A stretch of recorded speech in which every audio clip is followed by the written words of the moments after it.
day, another real-world test. Today we're doing it on the Samsung Galaxy Watch 6 and the Samsung Galaxy Watch 6 Classic. But right now, we are at the top of the borough and the island of Manhattan here in New York City. And as per the usual, we will explore while we test out this watch. But today we're actually going to take a trip from here all the way to the bottom of the island. But first things first.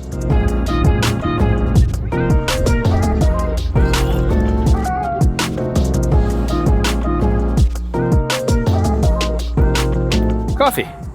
Check. The area, which is now Inwood Hill Park, was the site of one of the last farms in Manhattan, which lasted until at least 1890. By the 19th century, though, it was largely the location of country retreats for some of the wealthiest families in New York City. Isidore Straus, co-owner of the Macy's department store, had a summer home here, and the Lord's family of the Lord & Taylor department store chain owned 2 mansions up here as well. Today, it's a good natural respite from the city for the neighborhood up here called Inwood, and it's also home to the last natural forest in New York City. All right, we have 2 models for the Watch 6 this year. The normal, just Watch 6, and after a year of not making it, we now have the Classic back. I imagine they realized a lot of people missed it, as well as it was a differentiator compared to other popular smartwatches. If you're not familiar, the difference between the two is that the Classic has a physical rotating bezel, whereas the regular one has a digital version of this. This year, we also have a more durable stainless steel for the Classic versus the aluminum only for the Watch 6. Now you can get the Watch 6 in 40mm in gold and graphite and 44mm in graphite and silver. The Classic comes in 43mm and 47mm, both in graphite and silver. Now you also, as usual, have the option to have LTE connectivity added to any of the models for $50 in price difference. And all of the models are IP68 rated and 5 ATM rated, just like last year, so you can swim with them in fresh water, at least. At a quick glance, they look very much like the Watch 5. But the bezel is 30% smaller and the screen is 20% larger. And on the Classic, the rotating bezel is 15% smaller than it was on the Watch 4. And when you put the Watch 6 and Watch 5 side by side, you can actually see a pretty big difference between the screen and the bezel. It looks a lot better. We also have a new band type, Fabric, which is very similar to Apple's Sport Loop, which was actually my favorite band for the Watch 8. It's just easier to take on and off and adjust to make sure it's snug for heart rate and fitness and everything else. And it's comfortable. And this one is the same, so I'm happy to see it here. We also have a new quick release mechanism for the Samsung-made bands that is just easier to use than the older ones with one click instead of fighting the pin. But don't worry, you can still use any 20mm quick release band you want and they'll still work. Also, the watch is a bit thinner and the way the bands attach is a tad more flush. Nothing major, but a tad, which is appreciated.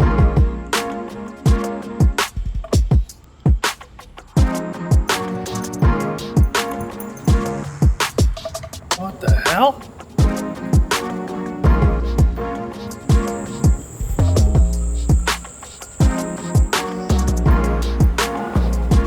I love these super old subway stations.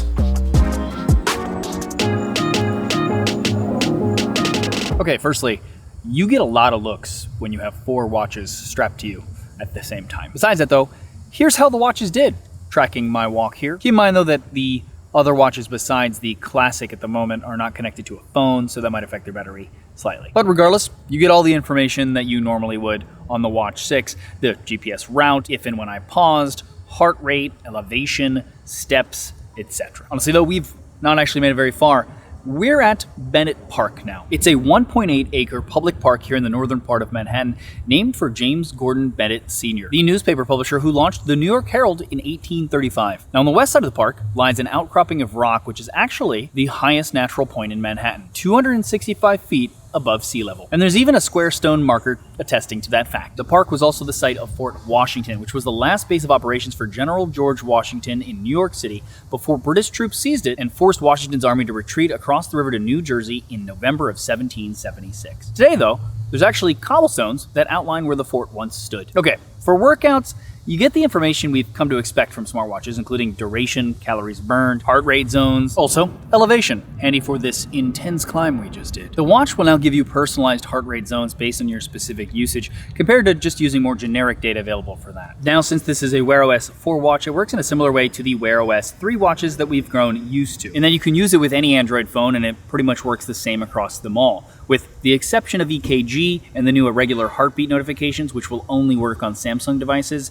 Something to do with government certification, maybe? And now there's actually a separate app called Samsung Health Monitor for these features for some reason. Now, you will, however, need to download Samsung's own health app for any of this to work. This is how all Wear OS watches from 3 onward work. So the Pixel Watch uses its own fitness app from Fitbit that Google acquired. Montblanc uses theirs, Fossil theirs, etc. But since Samsung Health has been around for a long time, and you can even use Google's own Health Connect app to sync Samsung Health's data with other compatible fitness apps, it's pretty solid. Now, new to the app is cycle tracking for menstrual cycles, and it'll use the temperature sensor on the watch for that while you sleep if you want. And yes, this feature should also work on the last model with an update, as it has a temperature sensor as well, hopefully. And lastly, automatic bicycle tracking is back. Just like the rotating bezel for some reason that went missing last year, and no one knows why. But thankfully, especially to me, as it's the outdoor exercise I probably do the most besides walking, it's back, so you don't have to tell the watch manually that you're doing a bike ride to track it. Instead, it'll do so on its own and notify you when you're done that it was tracked. Now, as usual, it can also do this for a number of other activities, from running to rowing, and you can manually track up to 90 or so workouts, some of which are just random. Love a good orienteering session, don't you? But again, all of these should work on the last model as well. You can also manually create a workout if it's not here and decide whether to record GPS data or not for that as well. But right now, let's manually track a bike ride and see how it does in terms of GPS tracking, etc., compared to the other watches.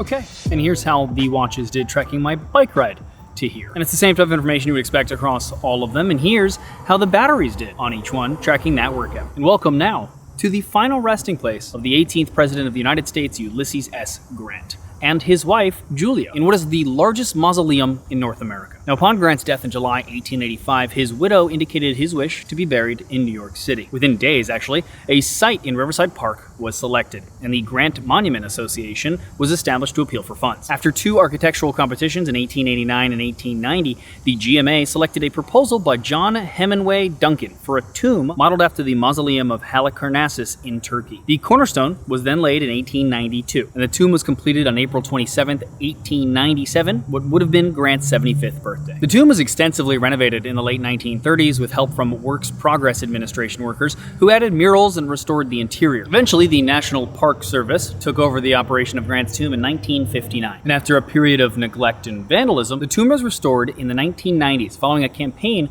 led by a college student actually named Frank Scaturo, who, after repeated efforts to get the National Park Service to fix the tomb, ended up going public with a report about it, leading to a New York Times article, and eventually he even sued the National Park Service to get them to finally fill their obligation and fix the dilapidated tomb. Speaking of people resting, sleep tracking on the Galaxy watches in general has always been kind of a favorite feature of mine, even if it just constantly tells me that I'm terrible at sleeping. You get a sleep score, which is easy enough to understand, and then you can break that down further with sleep time, cycles, how awake you are, your sleep stages, snoring if you let the phone use its microphones while you sleep to figure that out, blood oxygen, and as mentioned, skin temperature. We also have some newer things that I just don't remember seeing on the Watch 5, like it tells you your physical and mental recovery that you gained during sleep. But all of this contributes to how you feel and function when you're awake. Now, data's great, loads of fun, but by itself, it's a bit meaningless. So it's nice that the watch does allow you to opt in to sleep coaching. Firstly, it will just ask you some questions and give you a cute animal that represents your sleep habits. I'm a penguin because apparently I wake up a bunch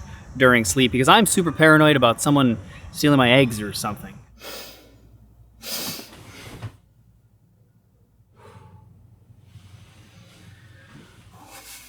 But regardless, if you opt in, it'll then coach you throughout the day on ways to get better sleep, which if I had more self-control, I'm sure would help me greatly.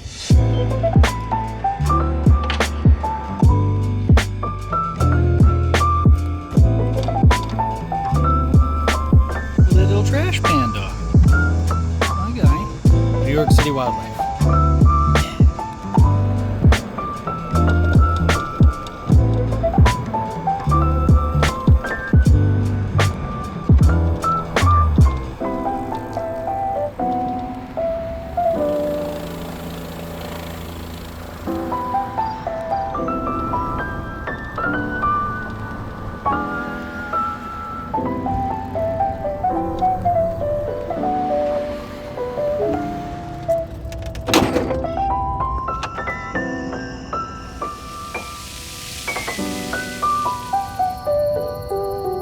Okay, another long bike ride, and here is how the watches all did for that one. I did cheat, by the way. I did use an electric bike because it's a long ride, and I need to get down here as fast as possible. It's starting to get late, if we're honest. But located on the southernmost tip of Manhattan, this is Battery Park. Now, its history actually goes back all the way to 1623 when the Dutch settled the lower part of what is now Manhattan, but back then would have been known as New Amsterdam. The first fort at Battery Park that was built by the Dutch was called aptly Fort Amsterdam. To defend this fort, protective gun batteries were built on the shoreline, which is where the name Battery Park originates. Funny enough, the word battery actually comes from the Old French batterie, meaning a beating, which was from batterie, or to beat, and eventually shifted to being used for bombardment and eventually a unit of artillery, or a set of cannons, for example. The Dutch weren't there for too long, as the British eventually took it over in 1684.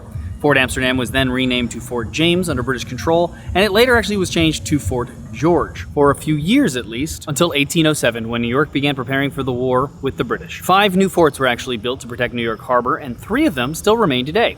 Castle Clinton, here at the Battery, Castle Williams on Governor's Island, and Fort Wadsworth on Staten Island all still stand. Speaking of batteries, here is the battery usage for today for each of the watches I had on me running, and all doing the same workout tracking. Now obviously they weren't all connected to devices, and they weren't really doing much in between those workouts, but just again, to give you some idea. The truth of the matter is though, I've been using the Watch 6 Classic for a while now, and without working out at all and using it overnight to track my sleep and not charging it at all, I got 2 full days, which isn't too bad. Now, if you use the included charger specifically and charge it while you're in the shower and getting ready like I do, I at least managed to get 58% in 30 minutes. So, leaving it on the charger for an hour or so and then putting it on before you walk out, you're probably pretty good. But as you can tell from today, that does drop a decent amount when you start using the GPS and tracking workouts.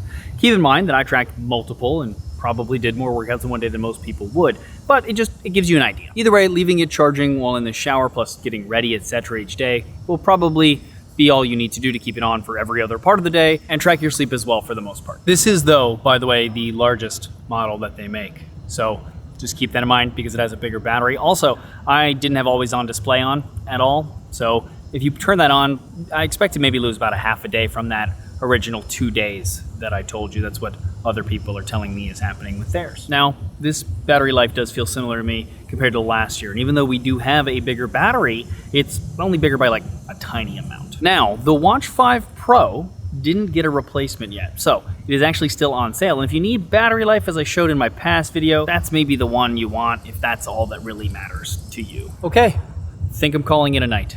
Essentially, the Galaxy Watch 6 and the Galaxy Watch 6 Classic, they might not give you as much data as like the Garmin or like a Whoop band for fitness buffs, like who really want all of that. But for your average person who just happens to work out and wants some data when it comes to that, it's pretty good. But what do you guys think of the Samsung Galaxy Watch 6 and the Samsung Galaxy Watch 6 Classic? Also, what do you guys think of this video, my weird little format?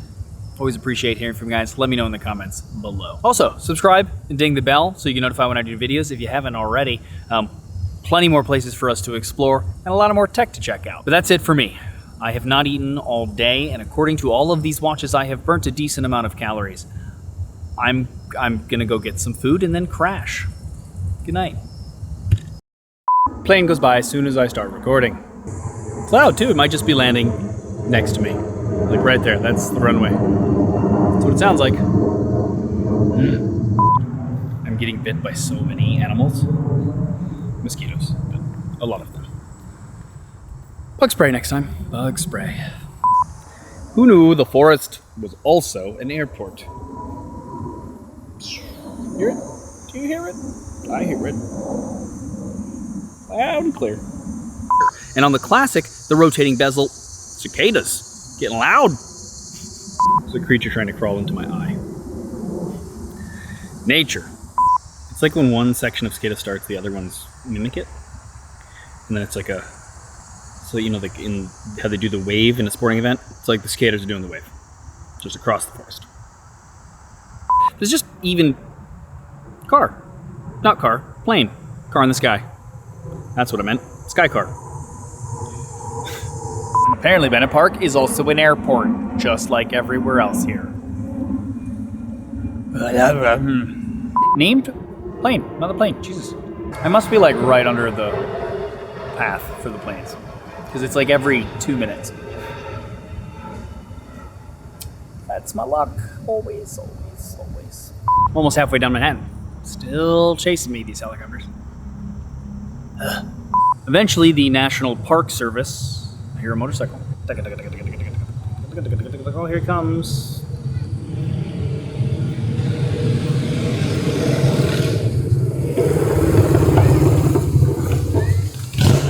Blood oxygen, and as mentioned, skin temperature. Now it's a plane. Baby plane makes a lot of noise. Oh, angry baby plane.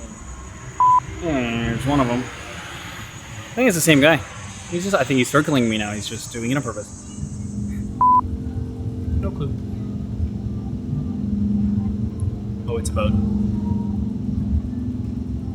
It's a very noisy boat.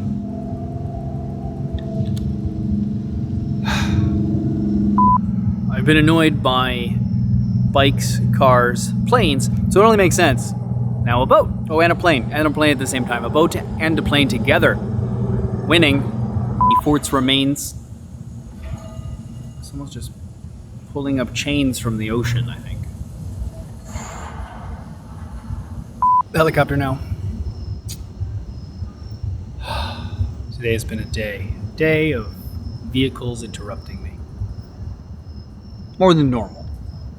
Because yes, it's every video, but more than normal today, specifically. Lucky day.